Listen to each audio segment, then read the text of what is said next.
રાજકોટની બાજુની મારી પાસે ખોખરદર ને ખોખરદરના પાદરની મારી પાસે મારા કમસી બાપાનો વ્યવહાર, મારી ભાનુઆઈ મારી બંધવાળી મેલડી કહેવાય સાહેબ.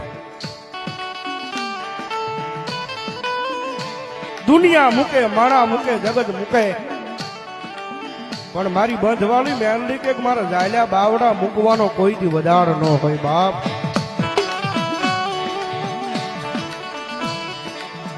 અને જેનું કોઈ ન હોય ને, જેનું કોઈ ન હોય, જો મારી ખોખરદરના પાદરમાં મારી બંધવાળી મેલડી કે જો એનો ધણી ન બની જાવ ને, તો મારી કમસી બાપાનો વ્યવહાર કાં તો મારા ચોથા બાપાનો વ્યવહાર મારી બંધવાળી મેલડી ન હોય બાપ.